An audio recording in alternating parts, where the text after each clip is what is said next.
Hello and welcome to Get Yourself Optimized. I'm your host, Stephan Spencer, and today I'm very excited to have B. Jeffrey Madoff as our guest. He is the founder of Madoff Productions based in New York City. His company produces branded content for major brands such as Ralph Lauren, Victoria's Secret, Radio City Music Hall, Harvard School of Public Health, and the American Academy of Dramatic Arts, to name a few. That's an impressive list. Jeff began his career as a fashion designer. He was chosen one of the top 10 designers in the U.S., then switched careers to film and video production. He has since expanded his reach to include teaching, book and playwriting, and theatrical producing. He's written and is producing a play based on the Rock and Roll Hall of Fame legend Lloyd Price. Its world premiere will be at People's Light Theater in May of 2021. Jeff is an adjunct professor at Parsons School of Design. And he also has the book, Creative Careers, Making a Living with Your Ideas, which I actually have right here. So we're going to be talking about having a creative career in just a couple of minutes. So, Jeff, it's great to have you on the show. Thank you, Stephan. I'm thrilled to be here. Thanks for inviting me. Let's first of all talk about what inspired you to write the book, Creative Careers, because, I mean, you have such a storied, amazing background. You probably have plenty of things to keep you busy. Like, was there a book burning inside you that it had to come out, or was there an opportunity that just you couldn't say no to, a publisher just insisting on giving you a six-figure advance or something? Like, how did this book end up coming out of you? I wish that was the case, but it's not. You know what happened, Stephan, was I kept getting asked by people, are you doing a book about this class? These ideas ought to get a wider hearing than just the classroom. This is useful to people who are looking to change careers. This is, entrepreneurs, all kinds of people that this should reach. And I thought, I didn't frankly know how to go about getting a book published. And it was serendipity that the right people at the right time converged. There was a publisher, Hachette, who published my book. They, after being turned down by other publishers, by the way, in one group, the business book publishers saying, well, why would business people want to know anything about creativity? And then on the self-help, which is where creativity books are, it was, well, why would creative people care about business? I think that's the whole point of the book, why they should. Yeah. But when my agent pitched it to Hachette, they immediately saw that business and creativity go hand in glove. So we had a great presentation and they bought the book. I wish for a fraction of what you would have said, but I really wanted to get the ideas out there. I kept hearing that, over the years, because I've been teaching this class for 14 years. And I kept hearing, you should write a book, you should write a book. And fortunately, everything came together and I did and was able to sell it. That's great. Well, congratulations. I'm curious, what is the name of the course that you teach at Parsons? Coincidentally and deliberately, it's called Creative Careers, Making a Living with Your Ideas. Okay, got it. Great. And that's exactly the subtitle on your book as well, Making a Living with your Ideas. And this is something that may be kind of counterintuitive to some folks. Like, if you're, let's say, a musician or an artist, is that something you could make a living at? Most people are kind of starving artists. That's the expression after all. So is there some sort of secret to making it pay off, or is it mostly luck? Well, there's a lot of factors, but the secret is the starving artist myth, as I call it. There's lots of artists that aren't starving. You talk about musicians, and if you look through, I'd love to change bank accounts with Bruce Springsteen. I'd love to change bank accounts with Paul McCartney. I'd love to change bank accounts with Beyonce, and on and on and on. And these are all creative people who make their living through their creativity. I think the starving artist, be they in a garret or that cubbyhole of an apartment in New York City down in the Village, these are the myths that make for books and movies. And if you're going to be an artist, if you're going to be creative, you want to be an exception to the rule anyhow. So you want to be able to pursue those things that you really love. And what's better than making a living doing what you really love? Yeah. But it's not easy. But it's not easy to do what you do. You know, it's not easy to do anything when you start your own business and try to build it up and sustain it. Yeah. Well, what roadblocks and hurdles did you have to kind of maneuver around in order to be successful with your business? And do you have multiple businesses, or just Madoff Productions is the only business you have? Well, I also have the Hard Kill, and the Hard Kill is the LLC that I'm producing the play Personality, the Lloyd Price musical under. Got it. And then separately, I'm employed as an adjunct professor at Parsons School for Design. So there are different entities, but the umbrella, I guess, would be Madoff Productions. That was a lot of the work, but the book is its own separate entity. So I guess I do have like 4 separate businesses going on. I never thought about that before, but yeah, you're right. That's a few plates to spin at the same time, which isn't necessarily a problem. It's just that you thought ahead to realize that these need to be separate entities. And unfortunately for me, I mean, it was a lesson, so I did get value out of it, but it was a painful lesson. I took all my kind of creative endeavors in my previous agency that I founded, Net Concepts, and I included in those different websites that I had built that were passion projects like writers.net, Insight, which was a bed and breakfast directory, INNSITE. And lo and behold, the agency sells, gets acquired, and all of my assets, all of those creative projects, the 200 different domains that I had registered, all went with the entity. Well, in theater, for instance, you have to legally have a separate entity because you can't take in any investment funds and just pool it with whatever else you're doing. So, you know, it wasn't like I worked with professionals who know what they're doing. And, you know, that was an entity that had to be set up from the very beginning because there had to be a place that was free and clear to receive funds. And so I knew that, you know, I fortunately knew that. You know, the book I did as a deal with the publisher, not under the auspices of Madoff Productions. Yeah. And, but I think that you're talking about a problem that is not uncommon among entrepreneurs who are starting a bunch of things. They don't really know what's going to ignite and take off. And then, like you, they end up selling an entity that contains everything else and they can't break it out. Yeah. So you have to be smart or know about that. I wasn't smart. I was working with smart people who told me what I had to do because I didn't know it either. Yeah. Well, you know what they say, that if you're the smartest person in the room, you're in the wrong room. Yeah, that's right.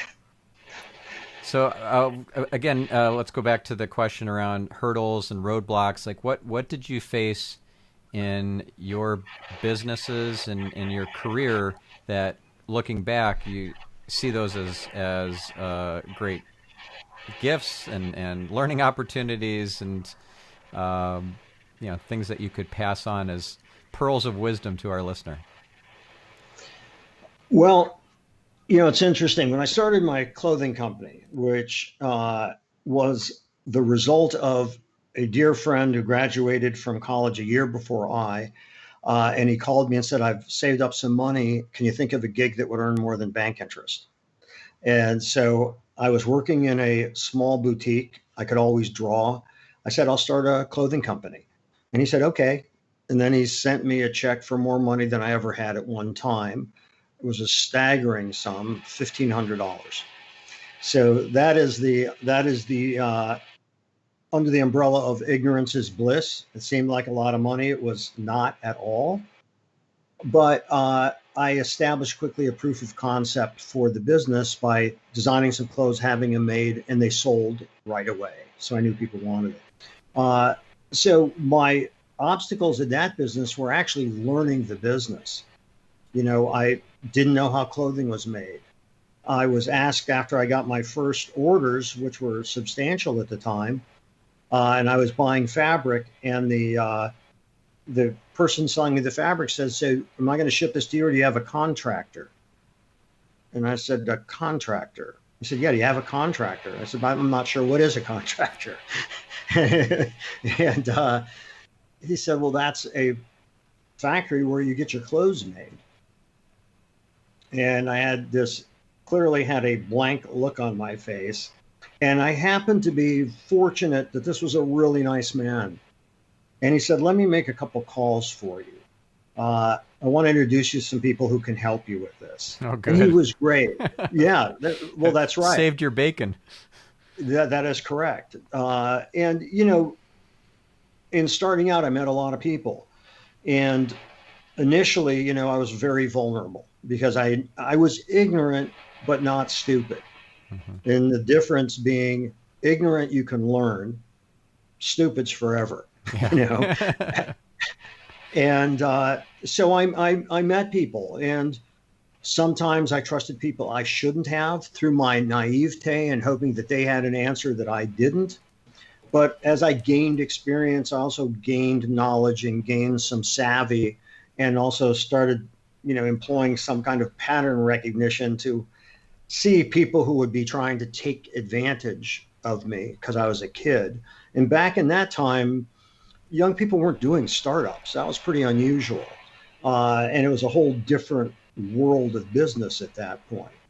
So the obstacle I had to overcome was my lack of experience in the industry and having to learn that.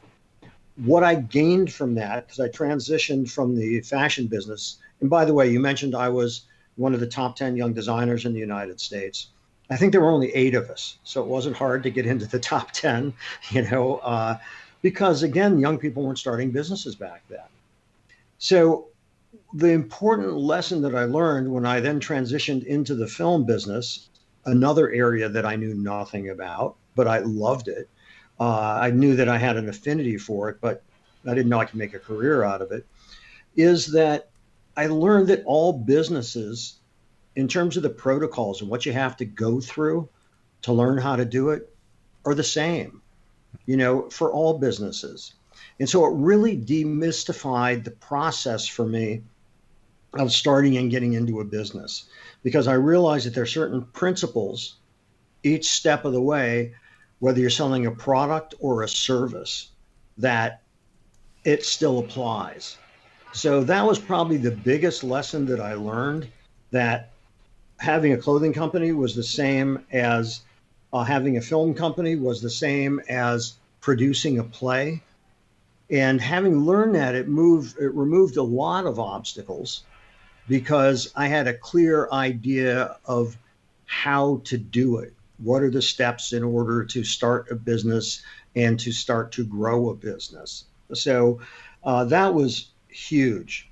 There's always the obstacles of getting new business, of when you have to raise money like I did for the play, avoiding the people that can screw you over. And it is the old saying, when something seems too good to be true, that's usually the case. It is. So look carefully. And my dad taught me, take a look at who's applauding before you take a bow. And when people play up to you too much, maybe there's another agenda going on. Maybe you're getting set up for a con.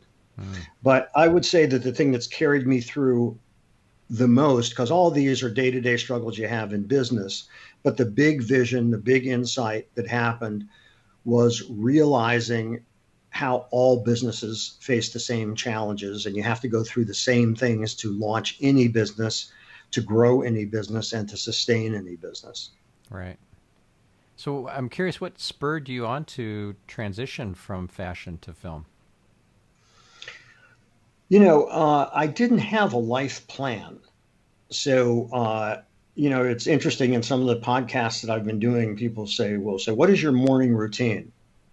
Well, I brush my teeth, I go to the bathroom, not necessarily in that order, and then check my calendar and wonder what the hell's going on. I'm not a great, I'm not a great scheduled planner.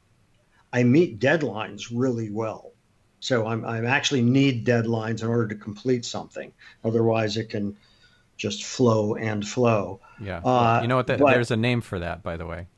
You know, which is, Parkinson's law. oh, is it? Yeah. So let me give you the exact definition for Parkinson's law. This is really cool. I found very good insight out of this. I decided to change deadlines and tighten the reins a bit with team members when I was assigning work to them because of this law. So it goes like this: work expands so as to fill the time available for its completion. Yeah, I've heard that law. I didn't know it was called Parkinson's law. Yeah. That's interesting. Yeah. So if you give Uh, somebody 2 months to finish a project, they'll take 2 months. If you give them 2 weeks, they'll finish in 2 weeks. well, I think one of the good things about how I came up through business with, for instance, the fashion business, I had a delivery date. So I had to back up, the buying of the materials, the hiring of the labor, all of the things that happen so that I can ship it out and meet that delivery date. When I transitioned into film, it was the same thing. If I was producing a commercial or some other piece of content, there was a firm deadline for it. So I've always been deadline driven. When people said to me, you should write a book, okay. I didn't have a deadline. I didn't have a deal. There was nothing that made it essential that I finish it at any particular time. When I got the deal and the publisher wanted me to turn it around quite quickly, I was able to do that because, again, I know how to meet deadlines. So deadlines help me. Some people hate deadlines. I love deadlines for two reasons. One is the client's got to commit, and there's a finite window. It's not some amorphous project of, hey, we'd like to do X that never actually gets done. And that I have to complete by that time in order to fulfill against the contract. So I like being deadline driven because that really triggers me each time to just keep going and get it done on time. Yep, deadlines are definitely helpful for me too. I think for most people. Yeah.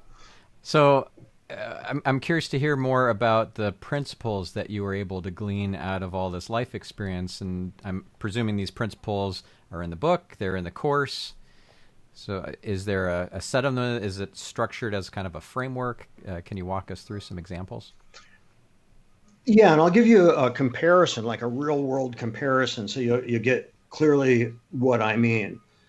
So when I started designing clothes, you put a line together. So let's say that line is, when you're a small company, maybe it's 30 styles that you put together. So you have to come up with, what is the concept for the line? Is there a story that I'm trying to tell? What is it that I'm doing? And you have to sketch those. You have to swatch. In other words, take a small piece of fabric. Here's what I'm assigning to it. You have to cost it out. And you set up the whole process initially, from idea to sketch, to then planning it out, to setting up how long is it going to take to get manufactured, what is the delivery date of the raw materials, what is it going to take in terms of labor and expense to do it, and all of those things through to finished product, shipping that product, billing for that product, and then collecting the money, and it's all a continuum. And so I realized when I transitioned to film, when I was going to be doing a film project, I had to storyboard it. In other words, the sketches for it. I had to be able to communicate clearly what the idea was for it. I had to know what equipment we needed, how many people we needed to do it, what were the materials and labor, in other words, when was this due by, and the post-production, which is when the final project is finished, then sent and get paid after I invoice them. So it was very much the same. It was the same thing with the book. I got an advance on the book. I had to first come up, though, with a proposal for the book. What's the story I'm going to tell? Who am I going to be telling that story to? And writing a proposal for, you've done a few books, writing a proposal for a book is very different than the book itself, Yeah. And I didn't know that initially. And so I got professional help to do the proposal because I really didn't know how to write a proposal. I knew how to write a book. I didn't know how to write a proposal, which is essentially a selling document. Right. But that's just like doing a pitch for a movie. It's just like doing a presentation of a line of clothing. What's going to make this appealing so it'll sell? Right. How long is it going to take me to do it? And then I had expenses with the book because I hired somebody to do the proposal.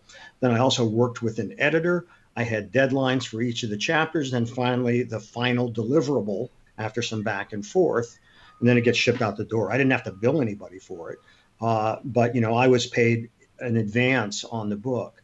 So, each of these steps are very much like steps in other businesses I've been in. The same thing with the play. It's the same process. So I think that, when you look at it and you break down the tasks into their component parts, you'll find a lot more similarities than you will find differences among different kinds of businesses. Yeah. So how do you help people who are struggling to turn their career or their business that is based on their creativity into something that's commercially viable? Well, like with the clothing company, I put things together and was fortunate. I was working in this store so I could get some shelf space in the store to sell them.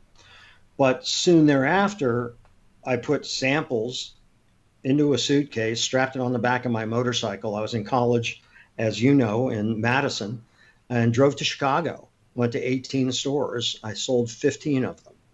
And in doing that, I had a clear proof of concept. People were buying what I was selling. So the first rule I would say is, or insight, I think it's an insight, not a rule. Uh, you can't be the only one in love with your idea. Mm-hmm. You've got to get it somehow validated by other people being interested in it. And that doesn't mean your friends saying, hey, that's a really cool idea. It means people who are willing to buy it or put money in to help you finance it or whatever. You want people in that business to give you that validation to go forward. But it's really important because I think a lot of people fall in love with their own stuff. They don't get that outside proof. And I think proof of concept is really, really powerful. Yeah. So can you give an example of proof of concept? Maybe this time from a student of yours or somebody besides yourself? Yeah. So there is a student that I had last year in class, really bright, really talented, and she did her final project on adaptive clothing. Adaptive clothing is for people who have physical impairments. And so she made it fashionable and good, but that they could put on themselves in most cases. And so what she did is worked with a bunch of people who were physically impaired, who had a desire to create a line of clothing that was fashionable and cool for their market, but things that were easily accessible for them to put on and off. Uh, so I actually introduced her to this world-class athlete who was paralyzed from the waist down. And when I had met this athlete, and she's a college professor actually, and I told her about this student, she said, oh, I would love to meet her. And I said, do you see a market for this clothing? She said, oh, absolutely.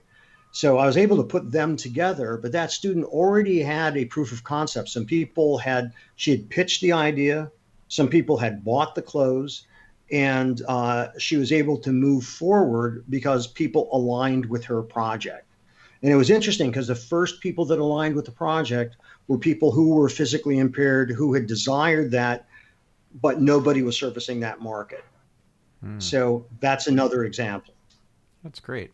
Is there a system, process, method, or whatever that surprisingly it fits entrepreneurship, business, like the whole commercial side of things that originates from the arts, from creativity? Yeah, there is. There's a couple of things. So, one of the things that I think is really interesting to look at in terms of business, uh, and I don't know that anybody looks at this, but it occurs to me, because I deal with actors in theater and actually in the video work I do, which is Stanislavsky's method. Mm-hmm. So, so Konstantin Stanislavsky was an actor and director, Russian. He died in 1935. But what he did was change the nature of acting. And the way that he changed the nature of acting was, instead of calling it acting or performing, he didn't see acting as a performance. He saw it as a behavior. How are you behaving? Not how are you acting. How are you behaving? Mm. And what informed the behavior is what he called given circumstances. Okay. So, given circumstances in a movie, let's take, James Bond. All right. James Bond is a nearly indestructible, really smart spy who's very attractive to women, always on a mission to save the world from some evil genius. But unlike Superman or one of the Marvel heroes, and you could give that same profile that, they're against some evil genius who wants to take over the world, James Bond can't fly out the window, can't become invisible or burst into flames. So the given circumstances for James Bond is that he's this really cool guy who is amazing at what he does, although the modern James Bond also gets beat up, so it makes it a little more real than the previous James Bonds. But the given circumstances are that he is going to use his intellect, his physicality, and his cool gadgets to help him stop that evil villain that's going to take over the world. Right. So those are the given circumstances. So if you're writing a James Bond screenplay, you can't have him fly out the window. You can't have him stand there like that and bullets bounce off his chest. He's not a superhero. So you understand the world that we're living in with James Bond. And so that's the template, because there's been a number of different screenwriters who have written the James Bond movies, so you have to know the world you're living in, Mm-hmm. and what are the circumstances, the given circumstances. So let's apply that to business. You're walking in and you're doing a pitch. Would you ever think, Stephan, of giving a pitch to a company that you hadn't done your homework on and know nothing about? That's funny because I get pitched that way all the time when I'm interviewing for different kinds of roles. So I'm looking right now for writers, and some people hadn't even bothered to visit my website before the interview. Like, what? Yeah. I specifically Really? ask, tell me, what did you find that was interesting from your research about me? And if it's like they turn white, they stumble over their words, or they just have nothing to say, I know, yeah, this is not somebody who knows to do their homework before they show up, and that's not a good look for them. So what you said, by the way, is really important. And by the way, I've had the same thing. I've interviewed editors, and I'm pretty good at filtering, but somebody made it through the actual interview. And I said, so are you familiar with our work? Well, no, not really. What do you do? And, and I said, why are you here? Well, there's a job. I said, yeah, there's a job. Yeah, that's true. But why are you here? How do you know it's a job you're interested in? And do you think that it's going to come off well to your potential employer that you know nothing about them and you just showed up? Well, no, I haven't seen your website yet. So what you just said, Stephan, about do your homework. I mean, it's really so much of this stuff is that basic. Show up, be ready. Yeah, show up on time, by the way. Exactly. And I'll add something else to that, because by the way, there's all these books written about all these different things to do in business. And I discount most of those because what we're talking about now is what's so important. If you as a potential employer have a 9 o'clock meeting with somebody and they show up at 9:20, they offer no explanation, no I'm sorry, no nothing, and expect everything to go okay. It's like, this is the time where you're supposed to make me most attracted to you in our dating, and you aren't even here on time, and you don't even acknowledge you're not here on time. Why would I ever hire you? Because you're going to be at your best behavior when you're trying to get the job. Right. So it's downhill from here, right? And so I'd add something to that, which is really be nice to the receptionist. Be nice to everybody that you come in contact with. Be nice to the person that answers the phone. Because a lot of people who are rude and they save their respect for the person who might hire them can oftentimes be eliminated because the receptionist will go in and say, wow, they were really rude, or whatever. And I think these basics of human behavior, which is, as you said, show up on time, do your homework and be prepared. No questions to ask them, because an interview is a two-way street. So no questions to ask them, so it shows that you are engaged and thinking about what they're doing. And be nice to the people on your way to the back office. And I think that all of those are really important. And it sounds so basic because it is, except it can derail, just like the people that you were interviewing and that I've interviewed can derail the whole process. Yeah. This reminds me of a time when I was looking to hire a CEO.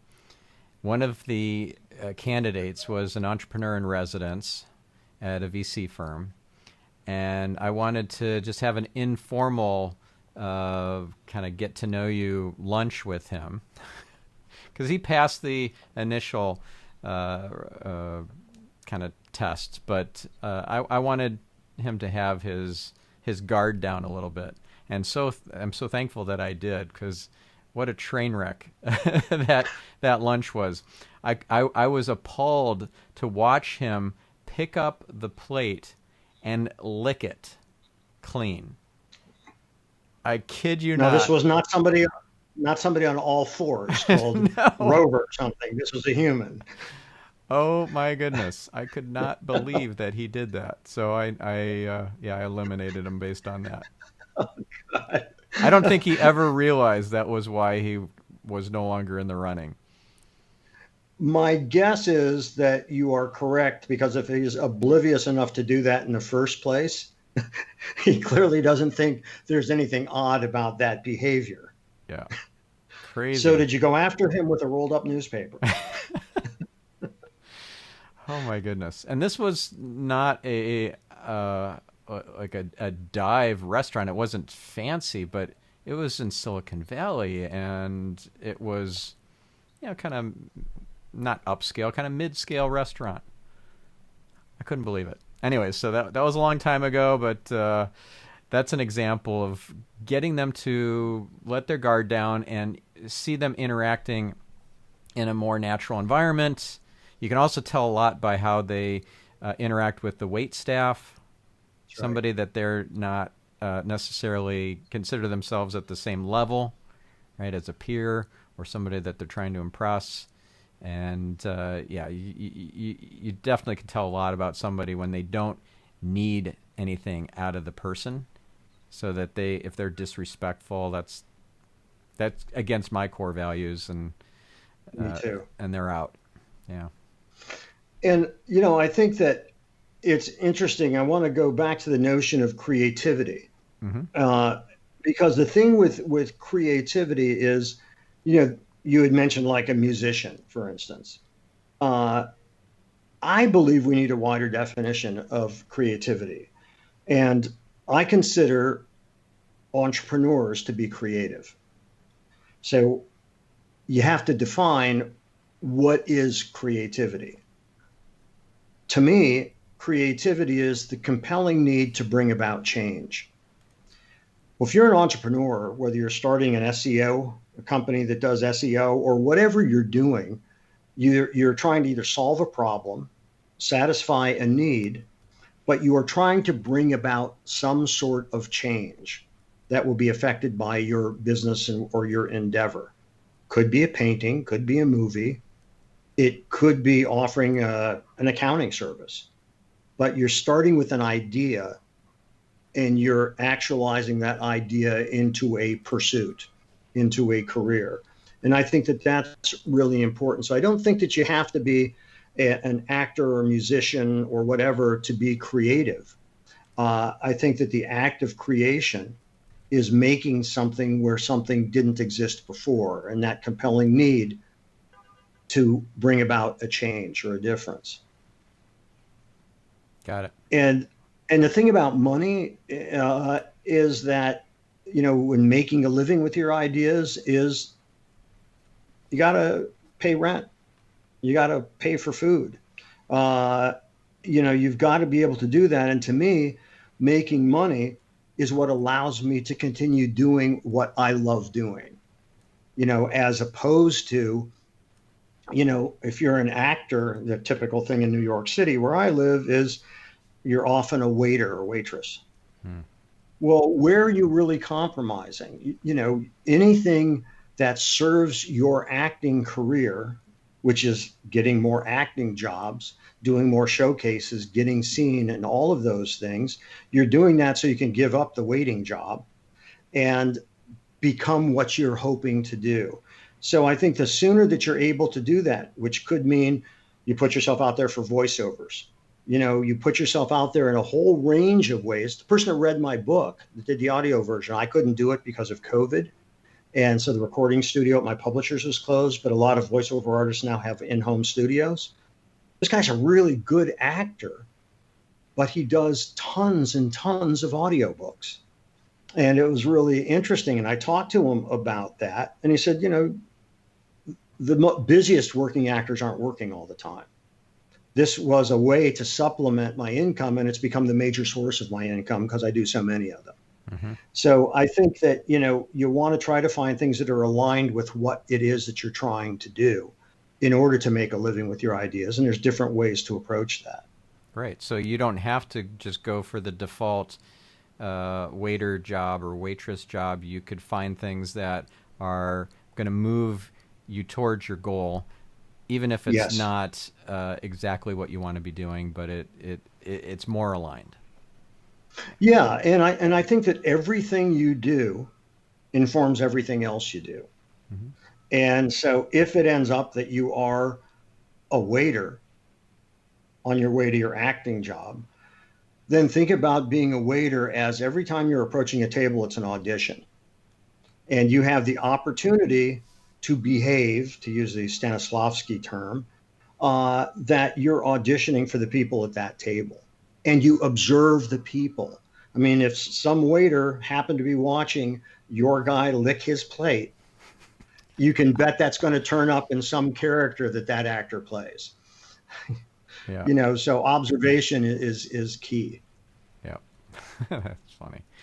Okay, so can you give an example of where Stanislavsky's method was applied by one of your students in a very effective kind of business environment or kind of work situation? Yeah, actually I can. I had a very bright student who was very interested in the merging of events in fashion, not just straightaway fashion shows.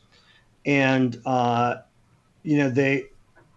there's a company that sponsored New York Fashion Week. What they didn't have is somebody who was bringing together the ideas under a particular theme to make, other than New York Fashion Week, to make it a sponsorable enterprise. And so this student looked at the circumstances. This company was a PR company, but it was also owned a modeling agency, IMG. So they also owned a modeling agency. They were a PR firm, and they also have lots of celebrities as a part of their talent representation. So they've got all this going on, but they never unified all of that. So this student became instrumental in their global marketing because they saw the opportunity to bring together these different elements, but all serving the same purpose, which is to promote Fashion Week. So he saw how to bring together the disparate elements. So the given circumstances is, what does this company need to be successful? Well, what are they already doing? They already have a modeling agency. They're already underwriting the shows. They have all of these celebrities. How can they, instead of looking those as three different silos, unify that effort to make the whole event higher profile? So he was very bright, and he was able to get in there, and that's the kind of job he created a position, essentially. Yeah, that's so cool. I'm curious. So you have all this application of Stanislavsky's method.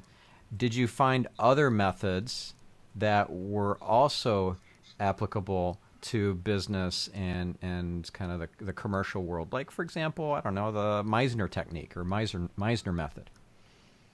No, I didn't look at other acting, uh, other acting variations. I looked at actually a couple of other areas.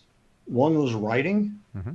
and where writing, and this is what I think is the most powerful, because I think it's true in all creative endeavors, which is editing.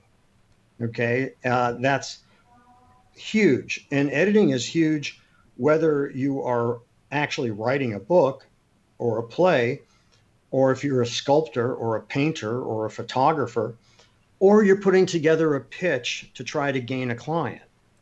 And so, what the editing is, and I can give you an example from my life. We did the first table read, which is basically a bunch of actors around the table, so you can just hear each other. I can hear them, the director can hear them, and they get to hear each other. There is a scene in my play that takes place in Australia. It's very funny. It was the first time Lloyd ever got high. He had never smoked pot before, and that was the first time he did.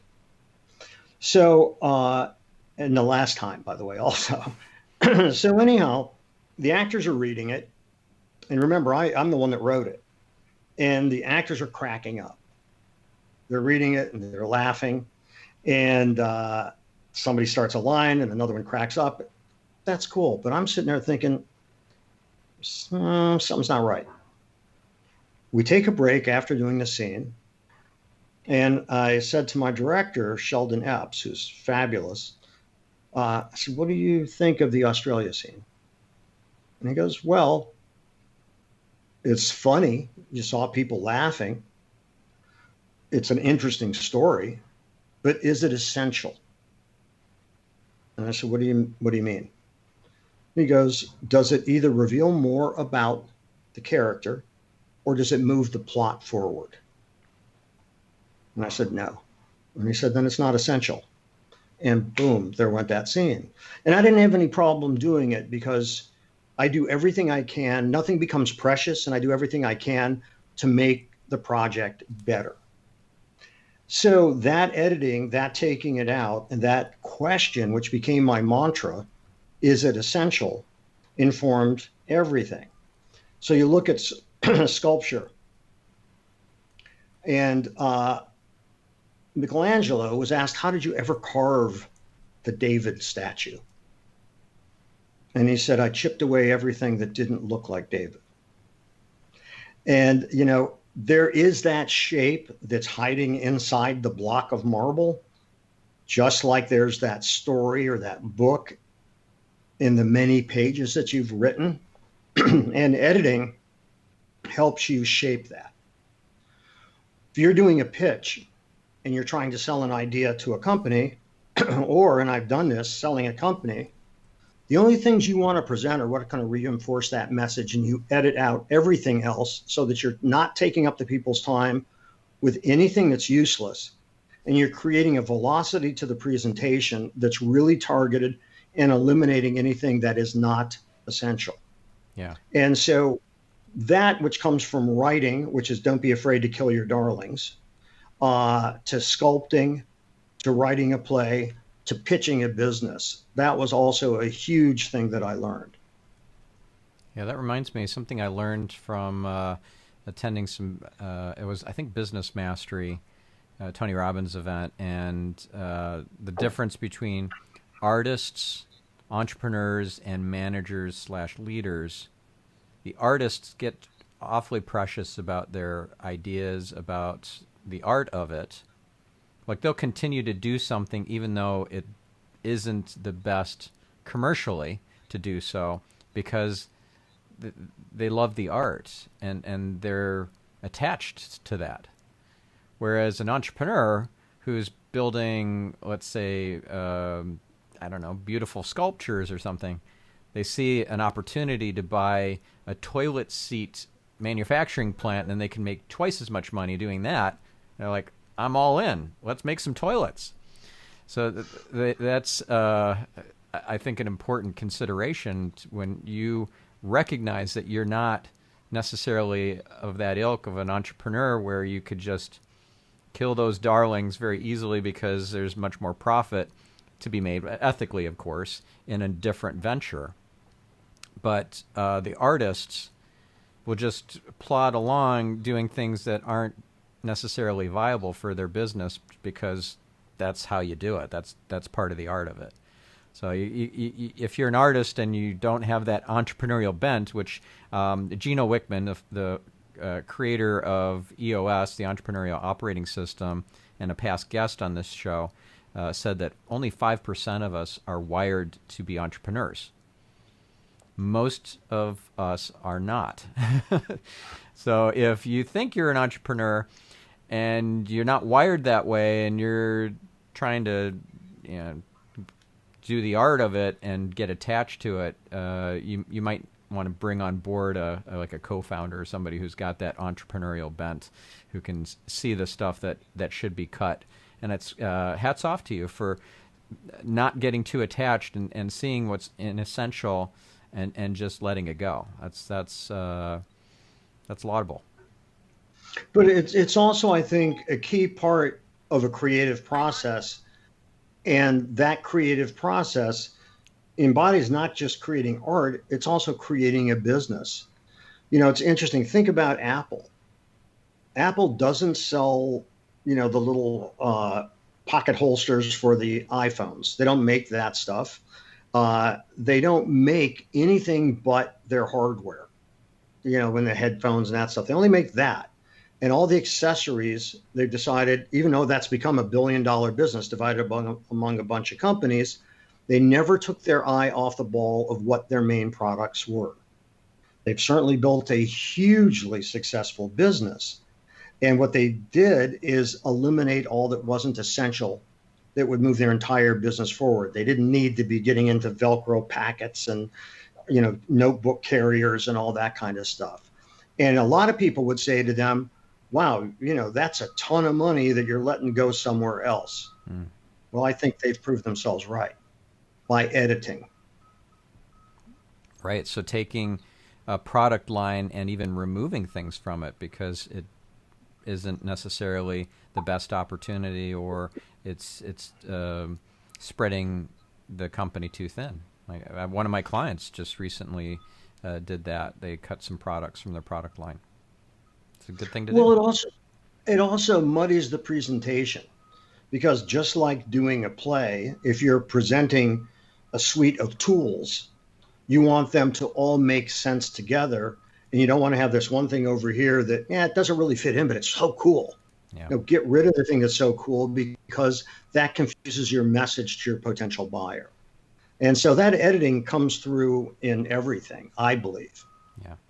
I'm curious, are there tools that really help with maybe the editing process, maybe with just the creativity process, the brainstorming process? Like, I'll give you one example. Before I interviewed Bill Donius, author of Thought Revolution, he had shared this amazing technique where you access the right hemisphere of your brain. The left hemisphere is where the verbal centers are and where a lot of us more technical people tend to live, like me. So if you don't access your right brain, all the best creative ideas may not surface.